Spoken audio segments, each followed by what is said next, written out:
Hey everyone, this is Justin, and welcome back to Destiny. This is the last feature raid video. This is Wrath Machine. It was the feature raid for this week. And, well, I'm here to talk about my experiences, about the raid, what changed, pretty much everything. So, first things first, I have probably the best nostalgia feelings for Wrath Machine. I know that sounds weird because it's the newest of the four. But for me, this raid, I actually was able to run it on the first day, and I was able to run it blind. And I don't mean my eyes recovered. I mean, as soon as the raid went live, my team and I went in not knowing what the mechanics were, and we got to experience the raid without knowing like anything about it. So that's what I mean by like a blind run. So it was an amazing experience. It's definitely probably my most memorable video game experiences ever, because it was just like an epic day of tackling this new content for Destiny. So, but done with that nostalgia trip, let's actually talk about what's happening right now. This is the opening moments of Wrath Machine, which to me, I think this is the best opening encounter out of the four raids. So as you see, there's those pillars of light. You should have 2 or 3 people running around and collecting those light. You think they collect a total, I think it's 4. Yeah, when a person collects 4, they get what's called like maximum voltage. And then their job is to dunk it on the cranes, which you can see kind of off to the left there. There's like that little white circle. They have to keep dunking that charge on the cranes, so eventually it starts spewing out bombs, so we can start taking down Vosik, who is the boss of this encounter. Like taking down his shield so we can finally DPS him. Now, the reason I say 2 runners, because, well, you could probably get away with 3. But there is a timer on the voltage, and then the timer runs out and you don't collect 4 quick enough, you do die. But you're only down for like 5 seconds, so it's not that big of a deal. But for efficiency, I think 2 runners is probably the best. And then you have the other 4 people protecting those cranes. Now, the reason you want to protect the cranes is that there are voltage eater shanks that appear, which I think one's appearing now. So yeah, they're like big black purple shanks, and if they get too close to the crane, they start sucking the voltage out, and then that's just more work for the runners. So, but it's easy just to put in a couple of sniper shots or a Gallowhorn or a Sleeper Simulant, which right now I am running. I think I'm running Tread Upon Stars, Ex Machina, which is the sniper rifle from the raid, and Sleeper Simulant. So now we're at the point where we can throw SIVA charges at the boss, and then we can finally start DPSing him. Now, one of the reasons why I feel this is like the best opening encounter for a raid, it's just so much fun. Like, basically it's like, running around collecting the voltage is fun. It's good like platforming practice, and if somebody like steals the light from you and you die, it's kind of hard to get really mad. You kind of laugh it off. It's fun. And then when you finally get those SIVA charges, they're essentially bombs. You get to just throw shit at the boss, and that is awesome. Everybody's laughing and having a good time. It kind of relaxes everybody and gets a synergy going, which is something you desperately need during the raid, to get everybody on the same page and having a good time. So, oh yeah, that's definitely Tread Upon Stars, so, which is something I think I used. I think I used it in the other raids. I don't know if I used it in other raid videos. I'm trying to remember. I've been recording them like for the past couple weeks. So, but I like my Tread Upon Stars. It has crowd control, explosive rounds, and outlaw. So it's kind of my baby right now. I've been kind of spoiling it, using it for a lot of activities. Also, a lot of my raid gear has like speed reload for scout rifles, so outlaw with those speed reload is ridiculous.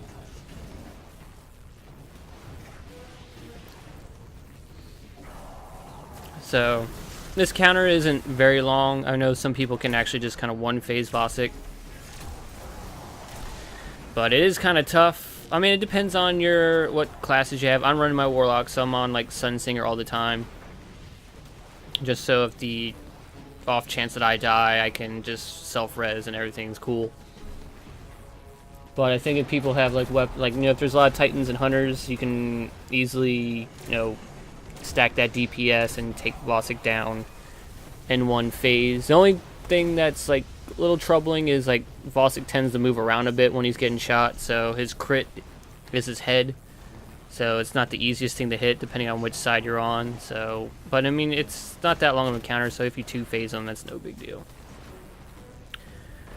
I care less about one-phasing bosses, but I care more about getting the encounter done, so.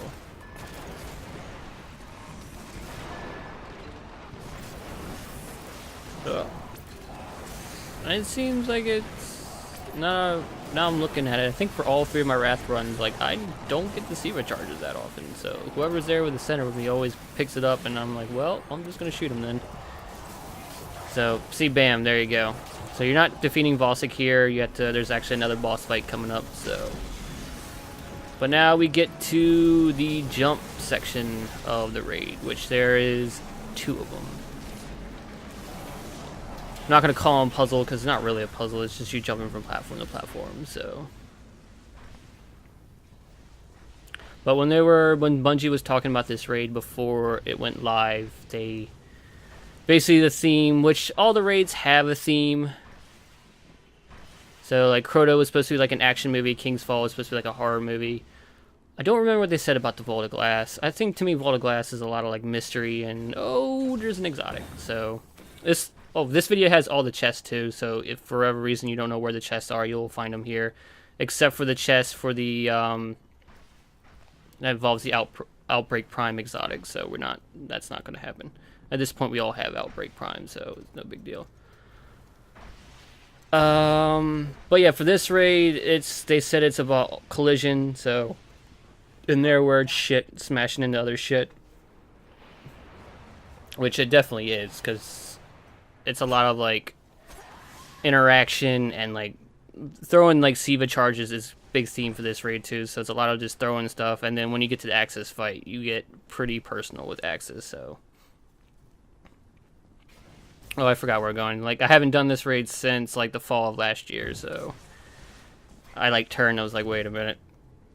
Now this should be the second chest. Now, also glad... Oh, you hit me.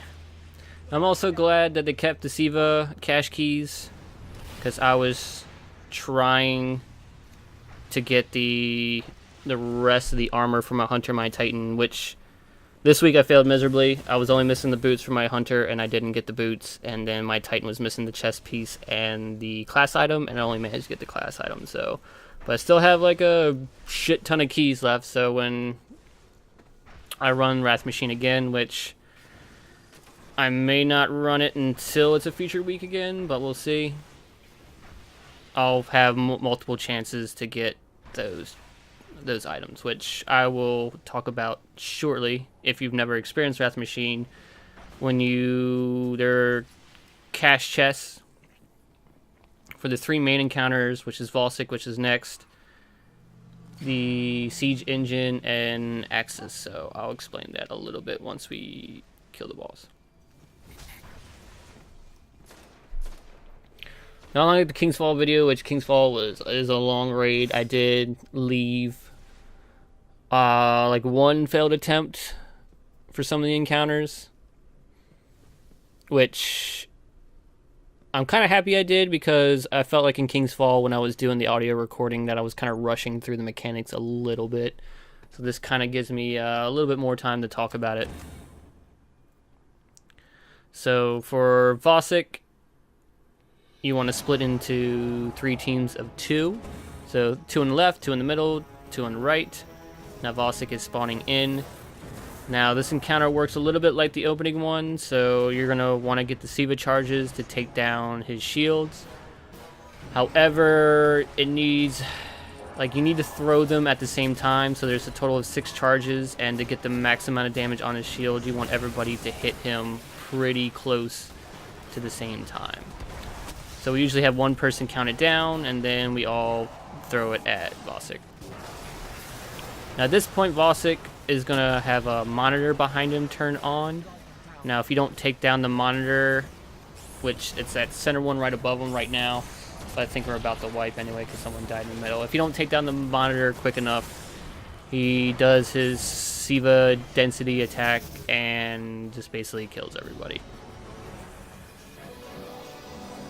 So this was our failed attempt, and then this should be the actual run.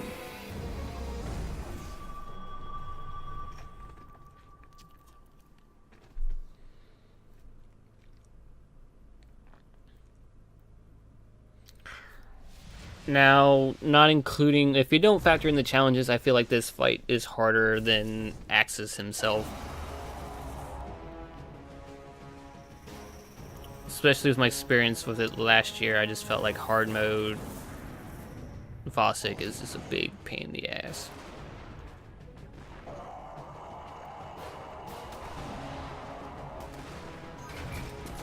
But I think on my second run, I started using Dark Drinker for this encounter. I'll explain why in a little bit. Oh, no, no, no, don't die, don't die. Oh, maybe we wipe twice.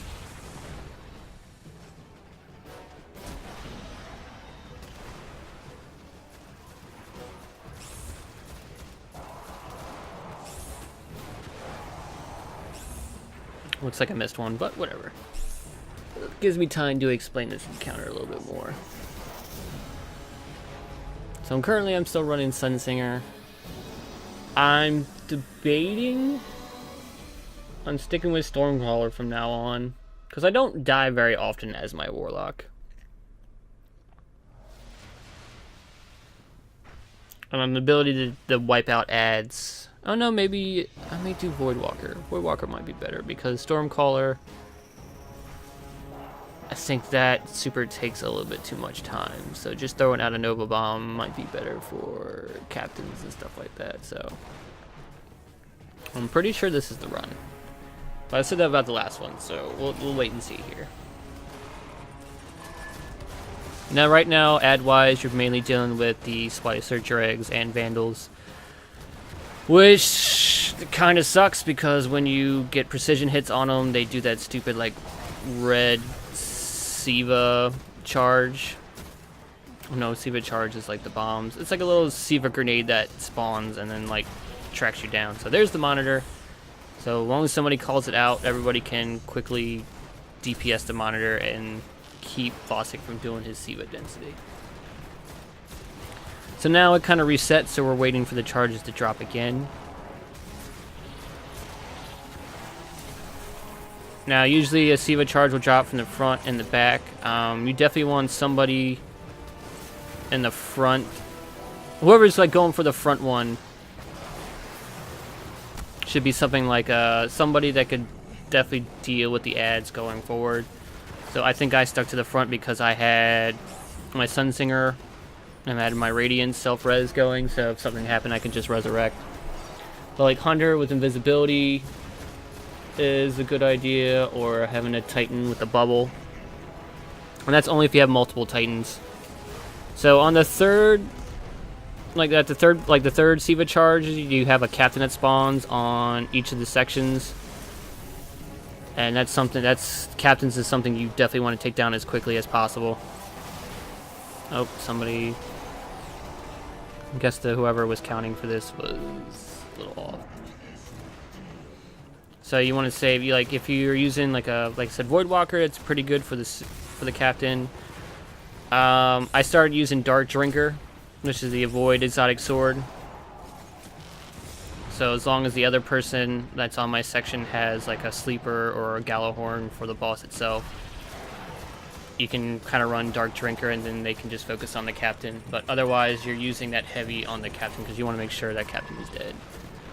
So, normal circumstances should take like 3 rounds of Siva charges, but for most of my runs, we had to do 4, which is okay because like it actually will do damage to Vosik itself if there's only like a little shield left. And now we're at the point where we DPS.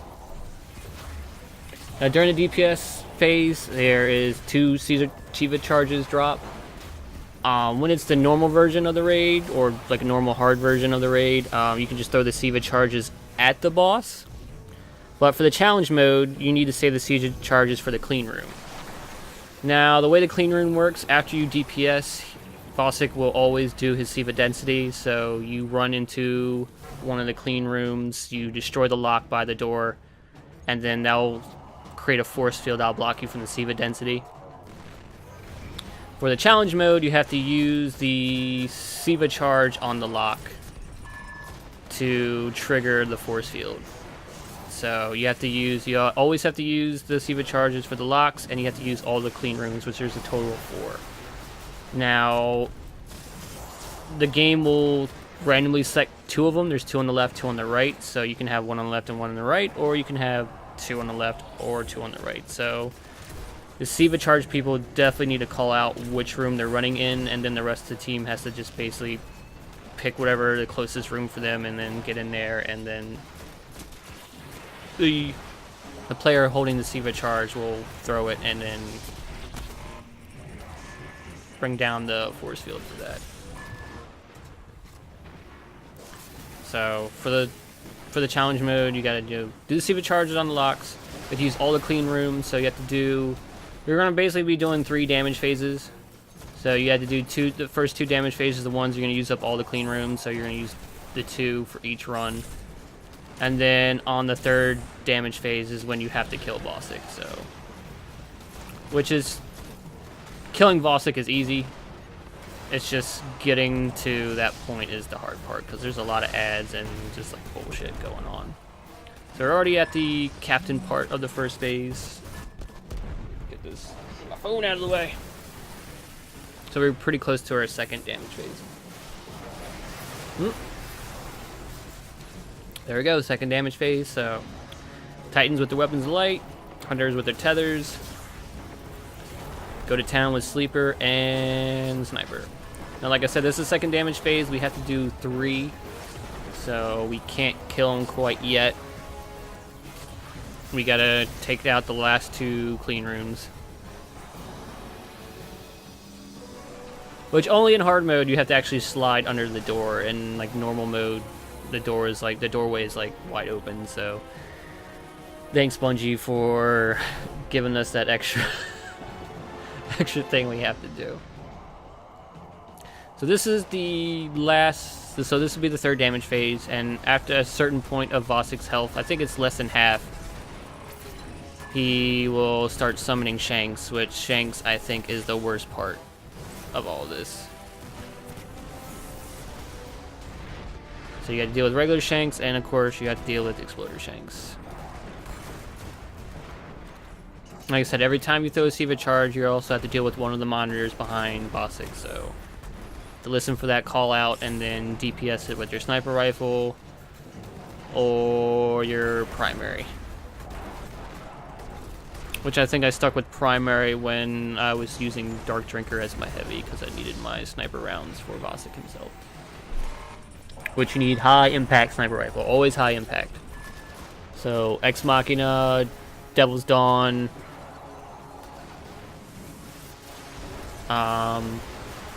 what was the other one? Event Horizon, like those high impact ones. You could do Black Spindle, but it doesn't leave you a lot of options for like a decent heavy, so Ex Machina is my go-to for these raids. So you saw like I almost died there because of the Exploder Shank, so it's sometimes just the timing can be pretty awful when you have to get to Shiva charge and the game decides like, Exploder Shanks. Here you go, Exploder Shanks.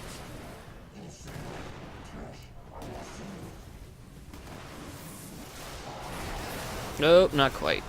Vosik tends to have like that magic pixel of shield. So, but like I said, which is fine because like any damage from the charges will carry over to his actual health bar too. So that means it's just less work. Now you could, depending on how things are going with the SIVA charge, you could have an extra captain round. It's like you have 2 regular rounds and you have a captain round, so you could theoretically have another captain round, and so, but we got it before the second captain round, so now it's just a matter of killing Vossik. And there you go. So Vossik will have his normal drops, but this is also challenge mode. So I got my exotic fever and remedy, the solar hand cannon. Now, like I said, for all the major encounters, there are 2 SIVA cache chests. One is for normal mode, so we'll always have normal drops, and then one is for hard mode, so we'll have all the hard drops. So that'll be like hard mode. The hard mode chest is the one you're gonna have the hard mode armor in, and level like light level 400 weapons. Now to get cache keys. If you did the Rise of Iron story and some of the missions, you probably have some already. But you also get SIVA capsules for all the encounters and opening all the chests. For each chest, you don't get it for like all of them, but each chest you open will give you one. So every 10 you collect, you can turn that into a cache key, and then you can potentially open those SIVA cache chests. And if you have enough keys, you can very well open normal and the hard ones. So once again, I forgot which way I was going. I jumped to the wrong platform. I should have jumped to the one at the top, so I actually run back and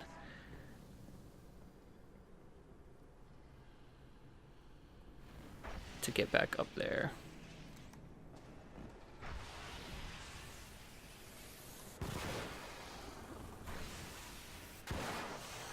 So this is the second jump section, which isn't too bad, because there's 2 exotic chests in here, and you kind of skipped a portion of this whole jumping section because you're just collecting the chests. So this is the first chest of the section. So this is chest number 3.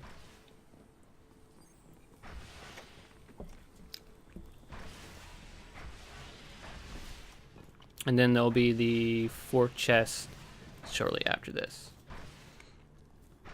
Now I said there is another chest that I don't open in this raid because it is directly linked to the Outbreak Prime exotic pulse rifle quest, which is a pretty complicated one.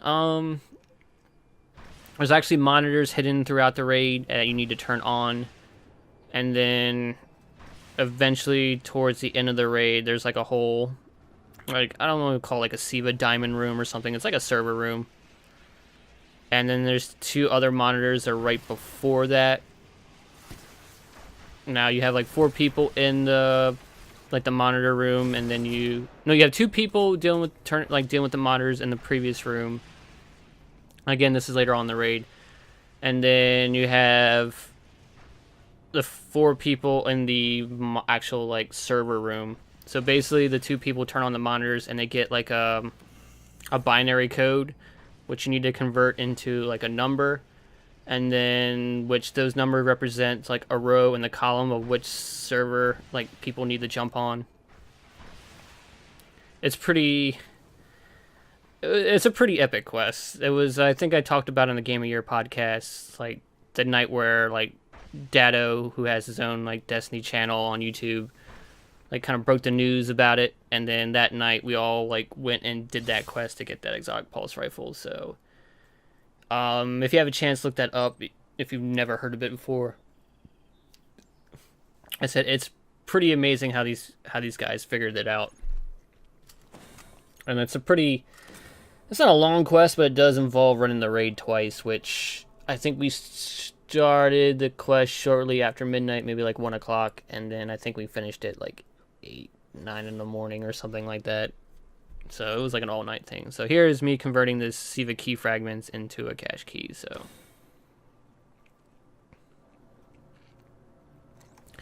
now we're at the Siege Engine encounter, which is isn't a boss.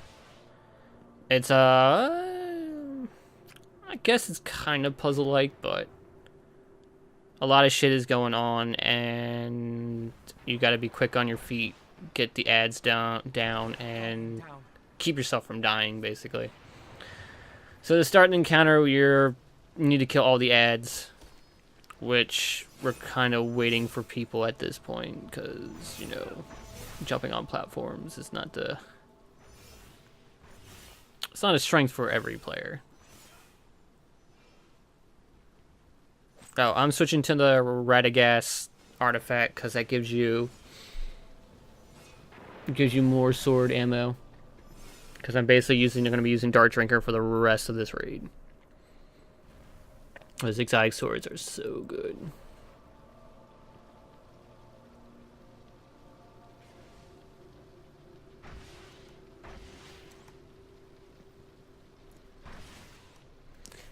Like lengthwise, this raid is definitely not as long as Kingfall, which, thank God, Kingsfall is just long. I would say it's probably around Vault of Glass length. I would say it's around there.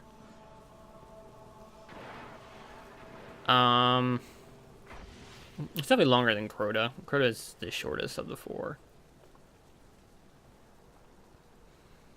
But I mean, just all the way through, it's a fun raid. It is a good time, real good time. But I feel like Axis Part 2 is probably the hardest challenge of all of them. Something I've definitely been thinking about like past couple weeks, and then returning to Wrath Machine this week and doing the challenge mode, which one of them was done. I did one of them with a bunch of randoms from Destiny LFG. And I mean, as long as people know what they're doing, it's not that bad. But it involves a lot of coordination, a lot of communication, and a lot of focus. And I think focus is what kills it for people, because people are not listening to where they need to go or not paying attention to what Axis is doing. So, I mean, I'll get more into that once we get to the Axis fight. I'm just kind of like filling time here, waiting for the rest of the group to get going. But at this point, we should be almost done killing the ads. And then, there we go, Siege Engine. So, what happens is we're now kind of trapped on the... This is like the wall. There's like a huge wall around like the Earth Patrol area, which is called the Cosmodrome. This is actually on the wall itself. So we're stuck between the Siege Engine and this other wall, and we gotta, you gotta figure out what to do for this, like, to not die. So what you need to do is you need to kill both cannons, so the two cannons around its face, which creates a big glowing orange spot on the face right there, and then you shoot that, and then that will allow you to jump on the Siege Engine. Now during this time, the game is flooding the map with dregs, so titans with bubbles, or hunters with tethers, or even if you have like warlocks on Stormcaller, you need to kind of coordinate to kill all the ads so not everybody dies. So at this point we're on the Siege Engine, and we're going to the next part.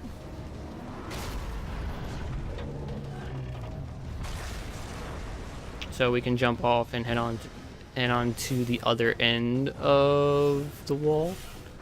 Now what's happening is that a ship's going to spawn in and drop off some ads. You need to kill the ads, and then the ship will actually drop parts for the Siege Engine. Because, well, I probably should explain that first. At this point, like, busting through the wall causes the Siege Engine to break. So now it's on a timer to explode, which will kill everybody. So once the ads are defeated, you can now pick up the parts, and then you need to take them back to the Siege Engine. Now, when you pick up a part, you are encumbered, so you're moving super slow, and you only can hold the part for like 10 seconds before you have to drop it, and then there's a cooldown period. So again, you need a lot of coordination. The best path is the path I took, so it's the right, so I don't know what everybody else was going left for, but whatever. So basically, it is like you're constantly like picking up, dropping, and then working on ads. So have 3 people focus on carrying the parts, and then other 3 people try to kill ads. And then of course you can kill ads when you are waiting for the cooldown, so you can pick up the part again. There's also mines, which someone should normally take down the mines, but one was missed, so I don't know. So for the hard mode version of this, there is a Devil Walker. So But it has low health, so it's easy to kill, but it's kind of an awkward section. So people need to get on that Devil Walker as quickly as possible, because you can easily die from its cannon blast.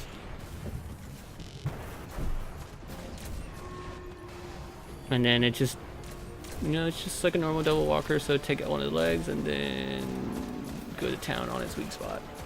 Which I ran out of sniper ammo, which is not good, but everybody was DPSing it, so it should be fine. Now during this time, another like fallen ship will like actually spawn above the siege engine and drop a captain. I forget the captain's name. It probably appeared on the left and I just missed it. But you have to kill the captain. Somebody has to jump back on the siege engine to kill the captain so that ramp will drop. And then now you need to take these 3 pieces to certain places on the siege engine to get it back in working order. So like the engine part, which I'm carrying, goes to the back left. There's the like warhead looking thing right there that goes to the center where I'm at, and then the other part, which is like front right. It's all color coded, so it's pretty easy to spot out, but that's how it works. The blue part stands out the most, so like the warhead will go to where I was, and then the engine was where I dropped it, and it's on the back left. So, and then that's pretty much the end of this encounter. It's gonna go through the wall, and then we can jump off the siege engine, and then jump off the wall and get our goods.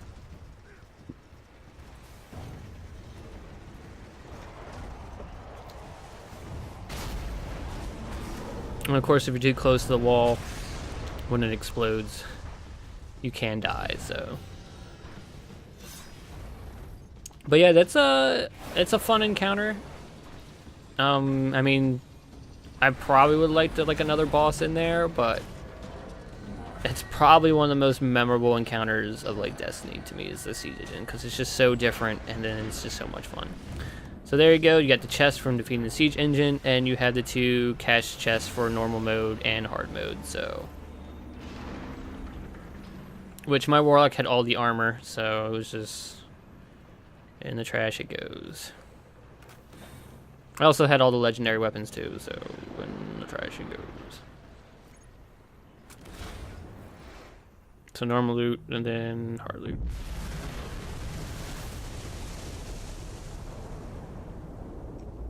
I did open the normal chest because I was missing some of the normal gear.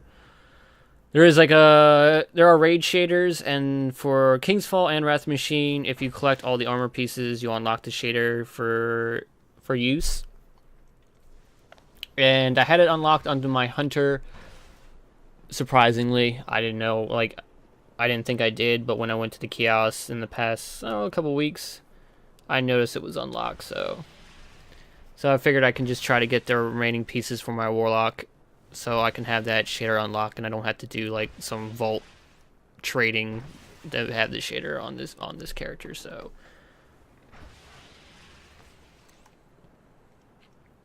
this is the last exotic chest, because I am excluding the one in that Siva server room. So all those chests have a chance to drop an exotic.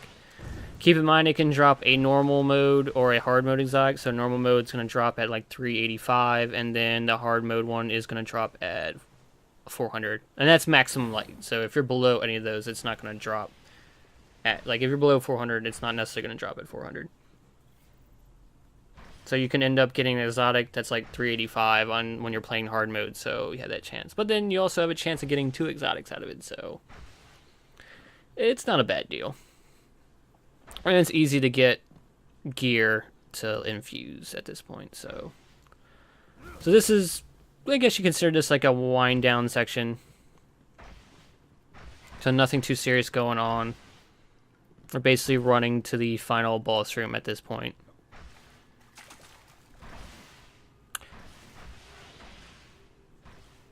So this room coming up is where the 2 monitors are for the Outbreak Prime quest. So this is where the 2 people go to turn on the monitors to see the binary code. It's a little bit of a maze. I knew where to go, but, well, normally I knew where to go, but I think I get stuck and then I get surrounded by vandals, and it's just I just say I kind of get stuck in a corner, and then they like kill me, and then I like had to self-res.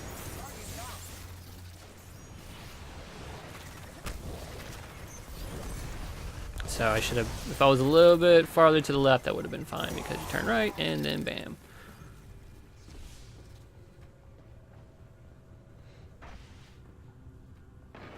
I have to say, like, this section, even though I wish there was more going on, this looks really cool.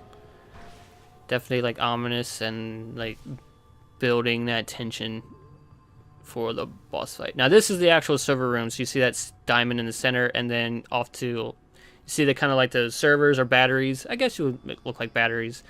That's where the other players would have to jump once they had the binary code to get the what row and column to jump on, and then once all 4 players jump on the right ones, and that will open up the diamond in the center, which will have the last monitor and another exotic chest.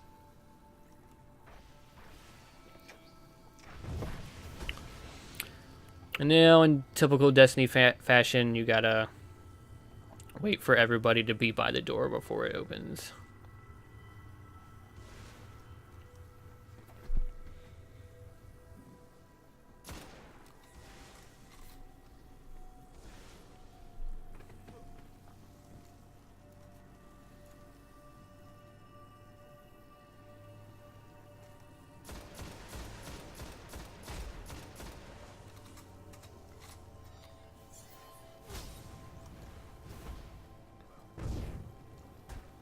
And then there's another door.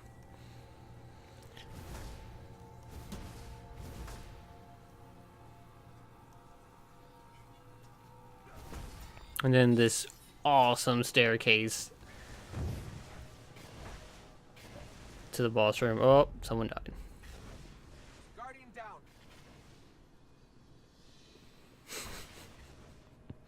Guardian down.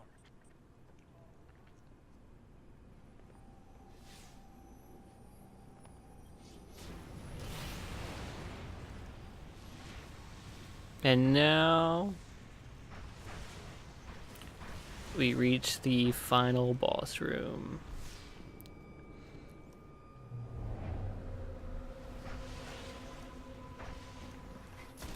Now this is the Axis boss fight. It is split into 2 parts, which, just like the Daughters and Oryx, the first part basically leads you into the mechanics of the second part. So once again, everybody splits into 3 teams, 2 on the left, 2 in the middle, and 2 on the right. We have to basically kill ads and deal with a major level Vandal. Now once that Vandal actually spawns on all 3 sections, so left, middle, and right. Once he's dead, a captain will come out of the doorway. Well, for the right side, it's that doorway, and there's one for the middle and the right. Each captain has a Scorch Cannon of the different elements. So one could have a Scorch, one could have Arc, or it's actually called Shock. And then there's one that has Void, or it's actually called Null. So kill ads, kill the Vandal, and then the captain will come out, and then you have to take down the captain to get his cannon.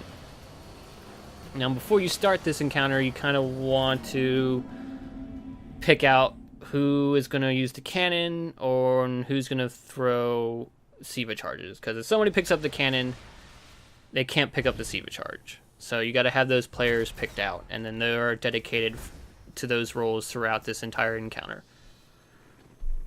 So to get the Siva charges to spawn, once you kill the captain, in another part of the room, a servitor is going to spawn of that same element. So if you killed a captain with the shock cannon, you're going to be listening for someone to call out for the shock servitor to spawn either on the left or the middle. Now, so that's basically the job for the cannon person. Now the people who do the Siva charges, when the servitor dies from the cannon, it drops a Siva charge. And there's going to be targets around the base of Axis. So you're not throwing the server charges yet at Axis, you're actually throwing them at targets. They look like the Siva, like the diamond shaped stuff you've probably seen throughout the raid. like when we first did this raid, I was like, I don't know what I'm throwing at, and then it's pretty obvious what they are. So in the very first part of this, you're dealing with only 2 targets, and then the second part is 3 targets, and then the last part, I think it's 7. I want to say it's 7. I think there's 7 targets you need to destroy with the SIVA charges. So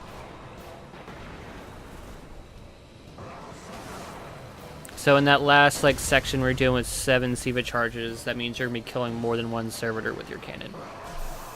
So here's the first part done. The 2 targets are taken down. So now you're just dealing with the shanks that are spawning from behind Axis. Normally you want to, well, I should say this way. If you want to collect like a lot of orbs, like generate a lot of orbs, it's great to have a hunter do a tether for the shanks. However, I think it's a better idea to have the tether below Axis. There's actually a turret below Axis. I think shooting it there is actually the best place, because then all the shanks will get caught by that tether, and then when the shanks die, you'll just spawn like a ton of orbs in that middle section. So people can collect them for supers or healing, whatever their like loadout is when it comes to gear and orbs. So, which back in the turrets, there is a turret. Like I said, there's a turret in the middle, there's a turret in the left, and a turret right. For hard mode, that is probably the worst part of this, like of Axis Part 1, because those turrets can melt you quick. So you gotta have your teammates on their game to keep those turrets from respawning. See, there's the middle one's respawning now, and I think the left one you probably saw respawn and then take out. So make sure you call them out. If you're a cannon person, don't be afraid to use the cannon to destroy the turret, because you have more than enough shots to take out servitors and keep those turrets at bay.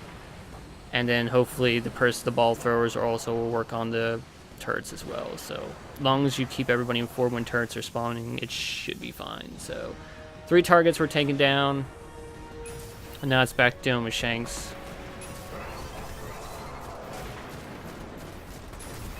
Again, the tether should be lower, so I think this run, I was actually playing with people who never did the challenges before, so I'm assuming they had little time in Wrath Machine, because I think my later runs last year, we started tethering like below Axis to generate orbs, so feels like they haven't done it. Like, they did it early on and then didn't do it again, or at least didn't get that strat. So this is the third and final part. This is where you're going to be killing multiple servitors. So you're going to be listening. If you're a cannon person, you're going to be listening to like a lot of call outs for looking for your particular elemental servitors. So let's see. So this should be the Null Captain. So I'm surprised I didn't die there, but whatever. I had self-res. So as with the Null Cannon, I am listening for call outs for the Null servitors. So bam, one in the middle.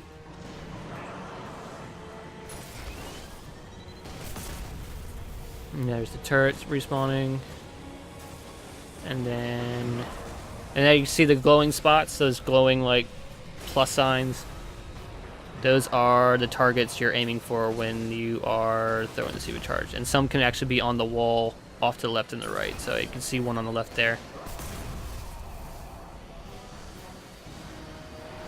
So I don't know if there is a, like, I don't know if there is a specific order or a certain number of servitors that will come out for certain elements. Sometimes I've only killed like 1, and then there's times where I've killed 3, so I don't know if there's a specific order or number to them. It might be, but I never looked it up. So that's it for Axis Part 1.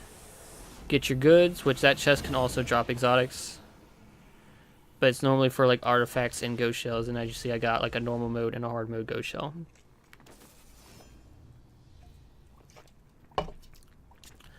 Now, Axis Part 2, which is quite possibly the hardest encounter of all the raids. Like, once you've done it, it's not bad at all. But explain it to somebody who's never done it before, it's definitely intimidating, and it involves like a lot of coordination, a lot of focus. Like, you can't be slow or like daydreaming during this encounter. You gotta be on that. So the way Axis Part 2 works, as you see, Axis now has his spider legs, and now he's more involved in the fight. He is going to teleport to the left or the right, and he is going to shoot his like Siva gun, which occasionally those the gun will actually cause, you see those Siva clouds there, sometimes those blasts will cause a Siva cloud, which if you're standing in that cloud, you're taking damage. So you want to call out what side he's on, just to be helpful for the rest of the team. So Axis on the right, Axis on the left. During this, you're only dealing with Shanks. So you got the regular Shanks, you also have like the sniper Shanks that they introduced in the House of Wolves. And once Axis gets back to the center, then the real meat of the encounter begins. So as you see, Siva exposure empowers Guardians. The game chooses 3 random people to be empowered. Those people are important because they're actually going to be the ones that are triggering the damage phases of Axis, and also for the challenge mode. So right now, it returns back to Axis Part 1. So you have your cannon, you have the people with the cannons and the people with the Siva charges, and now the Siva charges are going to be thrown at Axis. I think it takes like, it's like 7 or 9, it might be 7 still, to take down Axis' shield. So when the empowerment goes out, people need to call out what side they're on. So you're listening for someone on the right, middle, or left. If you have, let's say you have 2 on the right, then one person needs to take over the spot that's missing. So if you have 2 on the right and 1 on the left, then one of those right people need to hit middle. However you want to figure that out, it's up to you.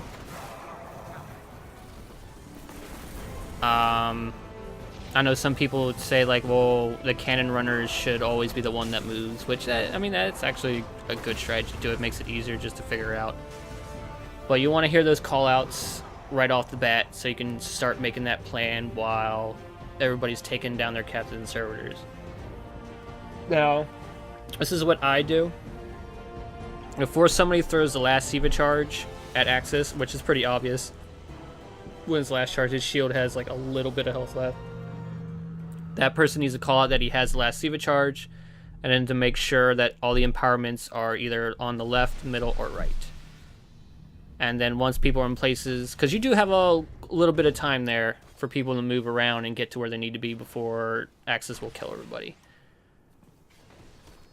So once people are in places, that's when the person throws the last charge, and then that's where we get to the damage phase and probably the most complicated part of the encounter.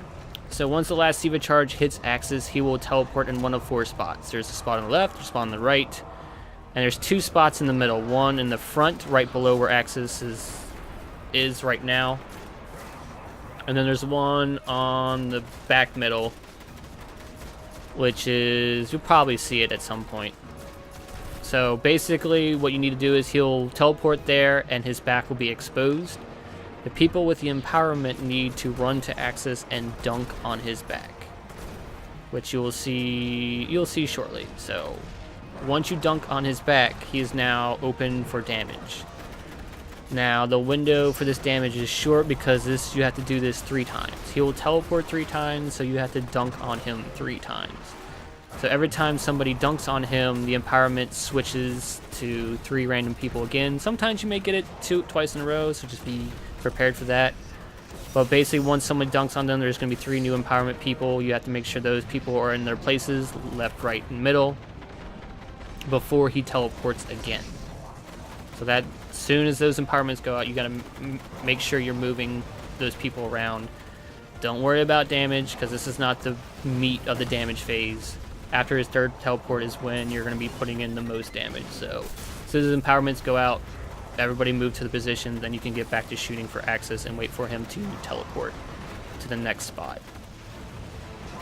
Now for the challenge mode portion, basically the other 2 people who are empowered still have a job to do.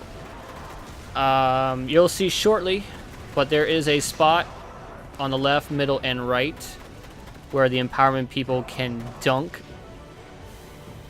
And doing so will cause them to have a supercharge where basically the entire team gets their supers back. Which I think I do it here. Or no, not that. So you see that red light. Normally that's what the other two empowerment people need to dunk on to get the supercharge going. And you have to get that supercharge for every teleport. So if you are... Here we go, I'm going to dunk on now. Bam. So that's what you need to do. So in that situation, Axis in the middle. So the middle empowerment person runs to access the dunk on them, while the left and the right person will run to that particular panel. Not that, well, there's a panel on the left side. There's a panel on all three sides, so I'm not trying to make it sound like everybody has to run to that particular one. But basically, wherever section Axis is not on, those two people need to run to that plate to dunk on to get the supercharge. So you need that supercharge for all three teleports, along with the 3 dunks. Now, after the third teleport is when you will be doing the most DPS to Axis. As you can see, we are Dark Drinking the hell out of them. Which, I still think Dark Drinker is the best solution for DPS, because not only does it take the captains down quickly, it also does a lot of damage to Axis. So, but now with this new update and the new weekly rolls, there's been some new options for people, like the Warpath rocket launcher. Like rocket launcher with cluster bombs seem to be do more DPS under certain situations. But to me, I still think an exotic sword is better because it's easier to take down your captain. Like, I'm not trying to one-phase Axis, I'm trying to beat Axis, so I would still prefer people to use like Dark Drinker. But if we have a bunch of Dark Drinkers and somebody doesn't have one and just has the Warpath, that's fine. But we'll see. So after you do after the third teleport in that damage phase, he will try to do like the Siva density thing that Vosik does and wipe out the team. So basically you run to one of the pillars in the back, which there are 4 of them. So we usually start on the very far left and work our way to the right. So everybody jumps on the same one, and then until that Siva density goes away, and then everybody can jump off and then move on to like the next phase. Now for loadout, I'm still sticking with Tread Upon Stars, my Ex Machina sniper rifle, and of course, as you already saw, Dark Drinker. If you're a cannon person, you want to use that cannon first, and you want to do the fully charged shots like you see with the Servitor, because that does a lot of damage to Axis. And then once that cannon is depleted, you move on to your sniper rifle. And I usually save Dark Drinker for the third and final like damage phase after his third teleport. Because keep running towards him to do the to do sword damage, and then trying to move for empowerment, that's too much work. So here I am in the middle. That's where like the best spot to be, to me, is the best spot for middle players. Because for this challenge mode, it's better for the middle person to deal with the 2 teleport spawns, so the one in the front and the one in the back, and then you can deal with the supercharge panel, which is on the back as well. So as you can see, I have that completely covered from where I am standing. Now, since you're doing the supercharge every time, that means people have their supers every time. So hunters should always be shooting out their tethers. Titans should always be popping up their weapons of light bubble, because you want that, like, any extra damage is helpful. And then like warlocks can also do like their Viking funeral and grenades for the extra DPS. So as long as your coordination and your communication and your focus, you should be able to supercharge and every time and dunk on Axis every time. And then on the third part, you just run at him with Dark Drinker or whatever you have. Now once he hits about 1% health, he will spawn back in the middle. As you see, his shields are gone, and now he will attempt to wipe the party. Just dump everything you have into Axis, and then he should be dead, which, there you go. So like I said, I think that challenge is the hardest of all of them, of the 7. Or is it 9? 2, no, it's... Yeah, it's 9. So, I mean, that's basically it in a nutshell. So, I think long as if you're empowered, just make sure you're standing somewhere between where access will teleport and that panel where you can dunk for the supercharge. So long as you're listening and you're focused, if you don't see access spawn on your side, you're immediately running to that panel to dunk. So long as you're doing that, it's not that hard. So it's just focusing and getting that coordination, communication down is the hard part. So I mean, that's it for Wrath of the Machine. So that is the full run with challenges and that 390 difficulty. So interesting fact about it, there is no 390 version of Wrath of the Machine on the off weeks. It's just sticking with the 380, which is actually great because not only is it not as hard as the 390, but you'll still get that those armor drops because the armor was updated for the Age of Triumph, and it will still drop the new Sparrow, and I think Weld Fighter is the shader. So as you can see, I have put the ornaments on my gauntlets and my helmet. So, and I think the new ornaments for the Wrath Machine armor are pretty cool. So that's basically it. So thank you guys for watching. I hope you enjoyed the video. This is the last feature raid video with commentary, so I'm probably just gonna do just raw video from now on. So I'll just pick one of my raids and just post it probably without editing, so you can see everything that goes on. So that's it. So I really enjoyed doing these raid videos and talking about my experiences and what do and what not to do. So I'm actually going to be... Yep, there we go. So thank you guys again, and I'll catch you next time.